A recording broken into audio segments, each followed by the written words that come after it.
আমরা আমাদের মাটির গভীর থেকে আমরা এই নেতৃত্ব পেয়েছি বলেই আমরা আমাদের জাতীয় স্বার্থের বিরুদ্ধে যারা কাজ করছে তাদের বিরুদ্ধে আমাদের যতটুকুই সামর্থ্য থাকুক আমরা সেটা নিয়ে কথা বলেছি, রুখে দাঁড়ানোর চেষ্টা করেছি এবং আন্তর্জাতিক ফোরামে জাতিসংঘে এটা উত্থাপনও করেছেন আমাদের নেতৃবৃন্দ।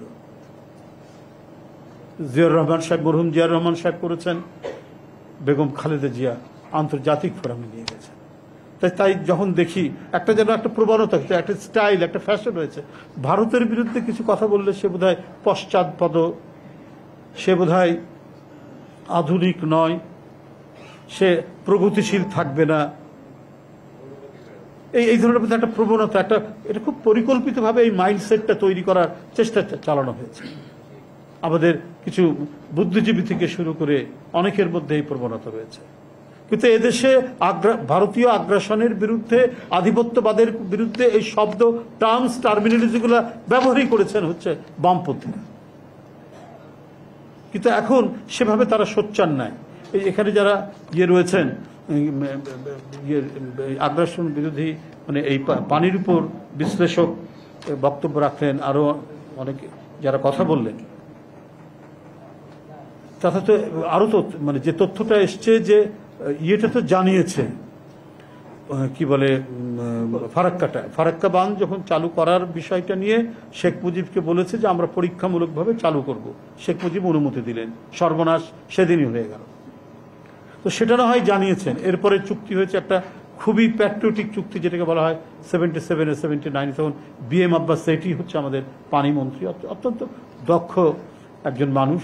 আমি তার গ্যাঞ্জেস ওয়াটার ডিসপিউট বইটা পড়েছি, সেখান থেকে আমি পেয়েছি যে সবচাইতে মানে প্যাট্রিয়টিক চুক্তি ছিল সেইটা, 77 সালে যে চুক্তিটা হয়েছে, আমার তার বই থেকে যতটুকু পেয়েছি।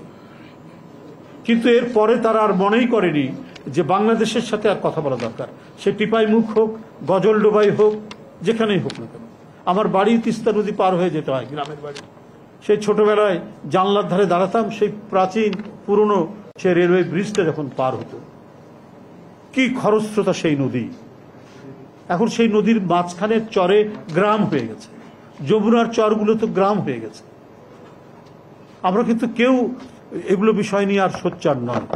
আমরা ফারাক্কার বিষয় নিয়ে যে যতটুকু সোচ্চার হয়েছিলাম, আন্তর্জাতিক ফারাক্কা কমিটি নিয়ে যতটুকু সোচ্চার, কিন্তু এর পরে ক্রমান্বয়ে অভিন্ন 54 নদীতে তারা যেভাবে একতরফাভাবে কাজ করে গেছে, পানি প্রত্যাহার করছে, এই যে ইউনিলেটারাল মানে পানির যে তারা উইথড্র করছে, এটা আমরা হয় জেনেও না জানার ভান করেছি যারা পলিসি মেকার ছিলেন, অথবা আমাদের যেন কিছু করাই নাই। আমাদের ফেনী নদী থেকে পানি তুলে নিয়ে তারা ব্যবহার করছে নিশ্চুপ। এখন তো ব্যাপার হলো যে ওটা ছিল শেখ হাসিনার সরকার। শেখ হাসিনা হচ্ছে একেবারে যেটাকে বলা হয় একটি সরকার, একটি শক্তিশালী সরকার, যেটা আমি কিছুক্ষণ আগেই বললাম যে প্রাচীনকালে যে অশ্বমেধ যজ্ঞ যেটা হয়েছে, যে ঘোড়া ছেড়ে দিলে পরে যে ঘোড়াটা আটকাবে তাকেই অবাধ্য রাজা বলে তার বিরুদ্ধে আগ্রাসন চালানো হবে। কিন্তু বাধ্য রাজা তো ছিলেন, অনেকেই ঘোড়া আটকায়নি। তার মধ্যে শেখ হাসিনা ছিল মানে এমন একজন রাজা যে ঘোড়াটাকে আটকায়নি, উত্তর ভারতীয় ঘোড়াটাকে আটকাননি, এবং তাদের প্রতিনিধি হিসেবেও তিনি ছিলেন। জানার পরেও টিপাইমুখ বাঁধ তিনি করতে দিয়েছেন ফেনী নদী থেকে একতরফা পানি প্রত্যাহার করতে।